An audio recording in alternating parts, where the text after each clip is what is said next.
Bismillahirrahmanirrahim. Assalamualaikum warahmatullahi wabarakatuh. Selamat pagi anak-anak. Berjumpa lagi pada channel Pak Guru SD. Pada video pembelajaran kali ini kita akan belajar tema 7 perkembangan teknologi. Sub tema 3 perkembangan teknologi komunikasi. Pembelajaran 4. Nah, ingat ya anak-anak, sebelum memulai pembelajaran, kalian menyiapkan dulu alat tulis kalian seperti buku, pensil, pulpen, buku, dan penunjang buku lainnya. Setelah itu, kalian berdoa menurut agama dan kepercayaannya masing-masing, agar proses pembelajaran dan kegiatan kita hari ini dapat dimudahkan serta ilmu yang kita dapat bermanfaat. Hari ini kita akan belajar mengenai kalimat penyelesaian masalah berkaitan dengan teks dan keberagaman teman-teman di tempat bermain. Oke, kita mulai pembelajaran hari ini. Telepon adalah alat komunikasi secara lisan. Selain alat komunikasi lisan, hingga saat ini alat komunikasi tulisan juga masih terus berkembang. Ya, selain telepon itu, selain alat komunikasi secara lisan, kita juga bisa berkomunikasi dengan secara tulis ya. Seperti contohnya pada zaman dahulu kala itu banyak orang berkirim pesan melalui tulisan, berkirim surat ya. Oke, dan lain sebagainya. Ini ada sebuah teks nih ya, yang berjudul Alat Komunikasi Tulisan. Sejak zaman dahulu, komunikasi secara tertulis sudah mulai dilakukan. Ada surat yang ditulis pada daun lontar. Selanjutnya, surat ditulis pada selembar kertas dan dimasukkan ke dalam amplop. Surat akan dikirimkan oleh petugas pos dalam waktu tertentu. Waktu penyampaian surat tergantung pada jarak tujuan dan biaya pengiriman. Biasanya sekitar 3 hari sampai 1 minggu. Pada abad 21, mulai dikenal surat elektronik atau surel. Surel dikirim melalui jaringan internet dengan alat bantu komputer. Melalui surel, pesan dapat diterima di tempat tujuan sesaat setelah dikirim. Tentu saja, hal tersebut sangat membantu komunikasi. Kini, surel bukan lagi satu-satunya alat komunikasi yang cepat. Melalui telepon seluler, kita dapat berkirim pesan menggunakan aplikasi pesan singkat atau SMS. Bahkan saat ini, kita dapat saling berkirim data penting melalui ponsel dengan berbagai pilihan aplikasi. Jadi, pada zaman dahulu itu proses perkembangan alat komunikasi tulisan itu cukup kompleks ya, jadi banyak. Seperti pertama itu ditulis itu pada daun lontar, kemudian ditemukan itu selembar kertas. Nah, setelah selembar kertas itu juga penyampaiannya atau pengirimannya itu menggunakan amplop ya, terus dikirimkan oleh petugas pos dahulu itu ya, atau pengirim paket. Dan setelah itu penyampaian waktu surat itu juga tergantung pada jarak dan tujuannya serta biaya pengirimannya. Dan juga pesan yang kita sampaikan itu biasanya itu sekitar 3 hari sampai 1 minggu baru sampai ke alamat yang kita tuju. Seperti itu. Nah, kemudian pada abad ke-21 baru dikenal surat elektronik atau surel. Setelah itu seiring berkembangnya waktu, surel bukan lagi salah satu alat komunikasi yang cepat, yaitu ada telepon seluler yang kita dapat berkirim pesan menggunakan aplikasi pesan singkat atau SMS. Nah, dengan seiring berkembangnya waktu juga, saat ini kita juga dibantu dengan aplikasi pesan singkat ya, banyak ada WhatsApp, ada Telegram, dan lain sebagainya. Itu pun bisa dalam bentuk pesan singkat, dalam bentuk telepon, dalam bentuk video maupun foto. Jadi kita bisa dengan mudah mengirim sesuatu itu dari satu tempat ke tempat lainnya secara singkat dan cepat. Oke, kalimat penyelesaian masalah. Nah, Pasti itu kalimat penyelesaian masalah. Pada pembelajaran sebelumnya kalian sudah membahas mengenai ya, maka dari itu kita bahas lagi agar kalian lebih memahami apa sih itu kalimat penyelesaian masalah. Tentunya kalian harus mencari dulu kalimat masalahnya, baru setelah itu menemukan kalimat penyelesaian masalah.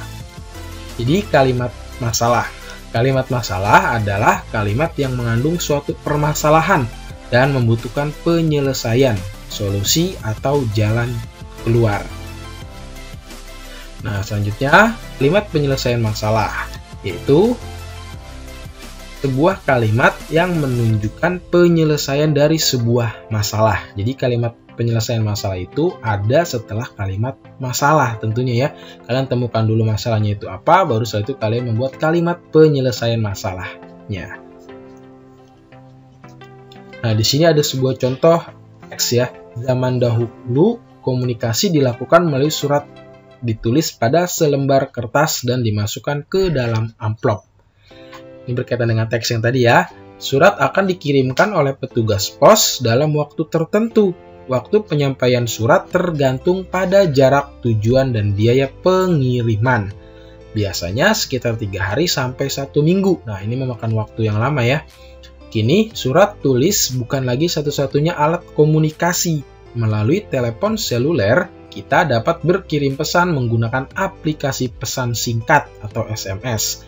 Bahkan saat ini kita dapat saling berkirim data penting melalui ponsel dengan berbagai pilihan aplikasi ya, seperti WhatsApp, Telegram, dan lain sebagainya.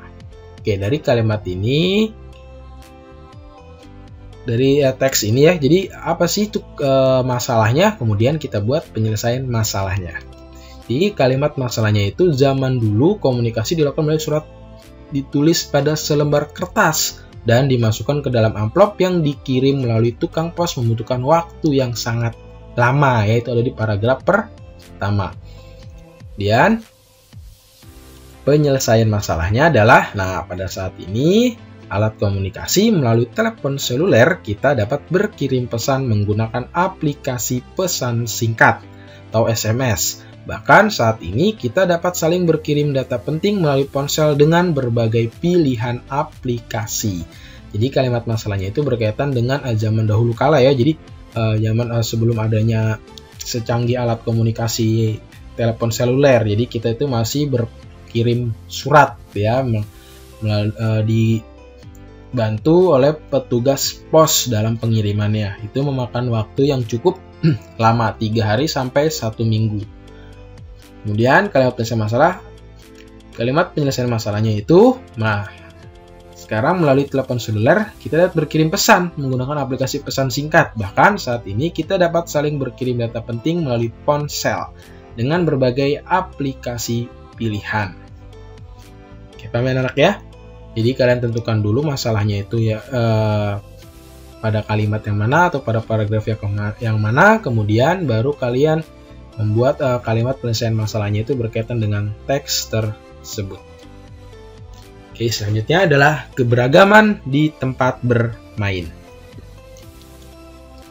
Bentuk keberagaman di tempat bermain itu ada bermacam-macam ya. Tentu teman-teman kita juga itu dari berbagai daerah tentunya, karena Indonesia itu negara kita sangat luas ya dan bermacam suku bangsa.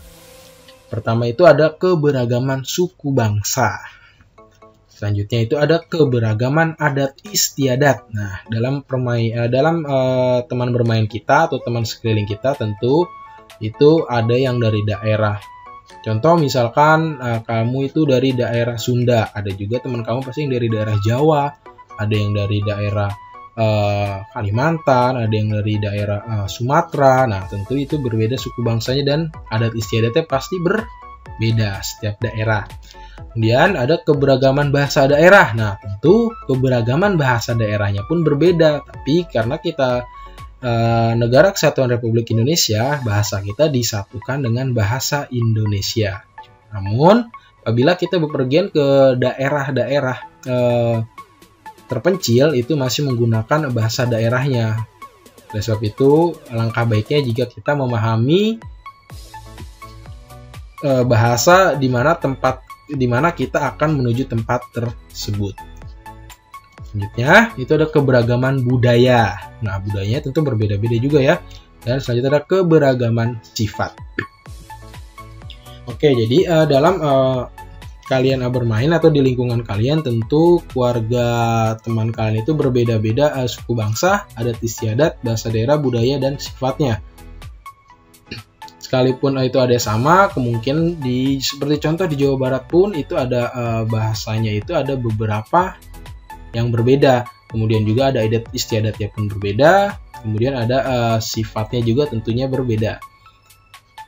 Jadi kita harus saling bisa memahami satu sama lain agar tidak terjadi atau agar tidak merusak kesatuan dan kesatuan negara Republik Indonesia.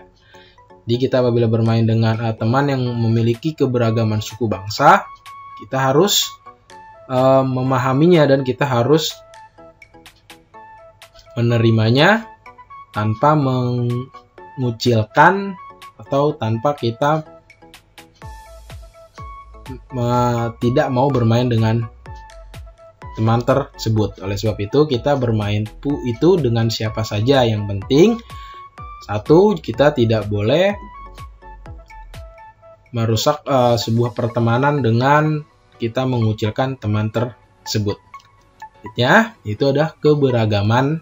Nah, ini ya, keberagaman yang dimiliki bangsa Indonesia itu merupakan kekayaan yang sangat berharga dengan keberagaman untuk mempersatukan perbedaan suku, adat istiadat, ras, dan agama. Bukan untuk perpecahan tentunya ya, atau saling menjelek-jelekan sesama teman di tempat bermain. Nah, anak-anak ya, gitu ya. Jadi, Indonesia itu memiliki semboyan. Apa itu namanya semboyan? Yaitu Bhinneka Tunggal Ika. Yang artinya berbeda-beda tetapi tetap satu jua. Walaupun kita berbeda suku, bangsa, agama, kebudayaan, sifat, dan lain sebagainya, kita itu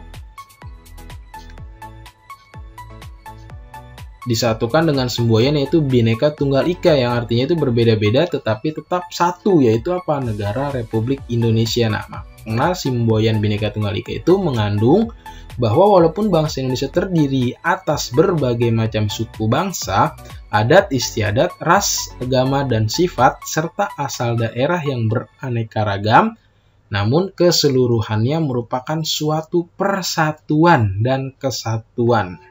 Jadi kita itu saling keseluruhannya merupakan persatuan dan kesatuan. Jadi saling satu, yaitu dengan bendera merah putih, Negara Kesatuan Republik Indonesia. Oke, cukup sekian ya pembelajaran kita hari ini. Semoga bermanfaat. Pak Guru mohon maaf apabila ada salah pengucapan maupun penulisan. Terima kasih. Wassalamualaikum warahmatullahi wabarakatuh. Sampai jumpa pada pembelajaran selanjutnya.